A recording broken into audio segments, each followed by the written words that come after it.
kita lihat sama-sama. Ya, kelihatan? Gambar apa ini? Gambar lingkungan. Bersih apa kotor? Bersih apa kotor? Bersih. Sekarang kita lihat yang satunya.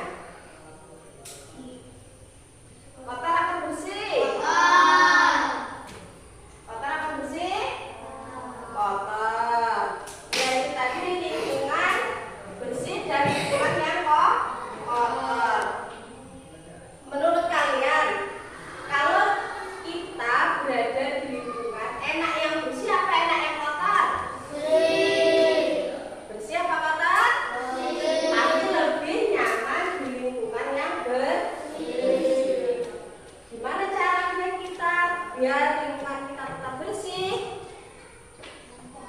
Caranya dibersihkan. Kalau ada sampah diambil atau dibiarkan saja? Diambil, dibuang ke tempat sampah. Anak-anak, hari ini kita akan belajar mengenai membuat kalimat ajakan untuk mengajak teman-teman kita, saudara-saudara kita menjaga lingkungan. Di sini Ibu akan memperkenalkan kalimat ajakan. Pernah dengar kalimat ajakan? Pernah enggak? Pasti pernah, karena itu bersangkutan dengan kehidupan kita sehari-hari. Ibu kenalkan kalimat ajakan.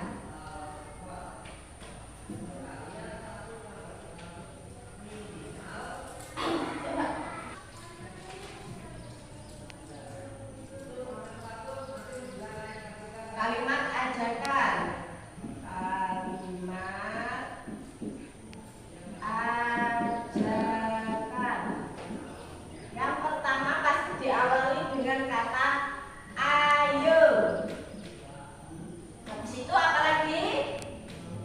Mari. Terus yuk. Pernah dengar?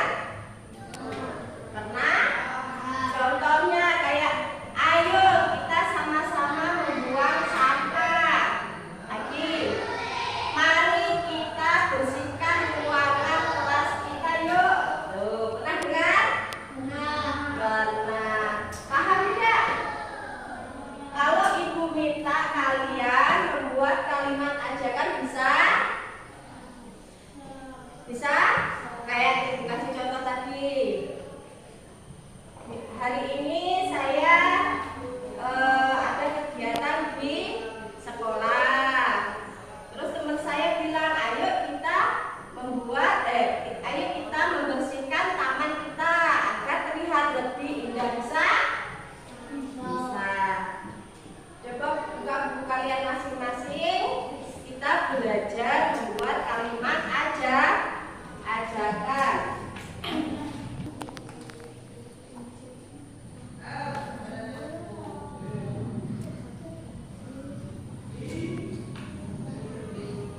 Ayo semangat, pasti bisa.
membersihkan sampah, rajin-rajin membakar sampah.